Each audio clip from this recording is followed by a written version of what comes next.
ஆக்ரோஷமான சிங்கத்தின் அருகில் மாசாக பிரதமர் நரேந்திர மோடி. குட்டி சிங்கங்களுக்கு பாலூட்டி அனந்த் அம்பானியுடன் வந்தாராவை வலம் வந்த காட்சி. பிரதமருக்கு கொஞ்சம் கூட பயமே இல்லையா அப்படின்ற மாதிரியா மிரள வைக்கும் பாம்புகளை கையால தொட்டு தூக்குறதும் ஒவ்வொரு விலங்குகளையும் தேடி தேடி போய் உணவளிக்கிறதும் பாக்குறதுக்கே ஆச்சரியமா இருக்கு. குஜராத்ல இருக்கக்கூடிய ஜாம்நகர்ல ஏறத்தாழ 3500 ஏக்கர் பரப்பளவுல விலங்குகள் மீட்பு மற்றும் பராமரிப்பு மையமான வந்தாரா அமைஞ்சிருக்கு. ரிலையன்ஸ் குழும தலைவரான முகேஷ் அம்பானி அவர்களுடைய மகனான அனந்த் அம்பானி தான் இதை நிர்வகிச்சிட்டு இருக்காங்கன்றது நம்ம எல்லாருக்கும் தெரிஞ்ச விஷயம் தான்.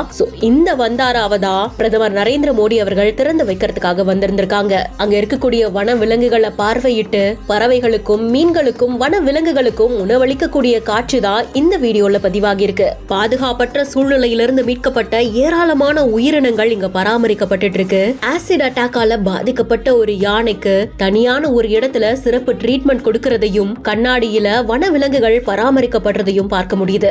அறுவை சிகிச்சை மையத்துல சிகிச்சை பெறக்கூடிய வன விலங்குகளையும் அந்த ட்ரீட்மெண்ட்டையும் பார்க்கும்போது ஒரு பெரிய ஹாஸ்பிட்டல்ல சிகிச்சைகள் கொடுக்கப்படுற மாதிரியே இருக்கு. இந்த பராமரிப்பு மையத்துல என்னென்ன நடக்குது அப்படின்றத அனந்த் அம்பானி அவர்கள் ஒன்னா எக்ஸ்பிளைன் பண்ணி மோடி அவர்கள் பார்வையிடக்கூடிய காட்சியை அவங்களுடைய சமூக வலைதள பக்கங்கள்ல பதிவு செஞ்சிருக்காங்க. இதுல சிங்கக்குட்டிகளுக்கு பிரதமர் அவர்கள் பால் புட்டி மூலமா பாலூட்டக்கூடிய காட்சி தான் பலருடைய கவனத்தையும் ஈர்த்திருக்கு. சோ இது பத்தின உங்களுடைய கருத்துக்களை நீங்களும் கமெண்ட் செக்ஷன்ல சொல்லுங்க. மேலும் செய்திகளுக்கு பிஹைண்ட் நோட்ஸை ஃபாலோ பண்ணிக்கோங்க.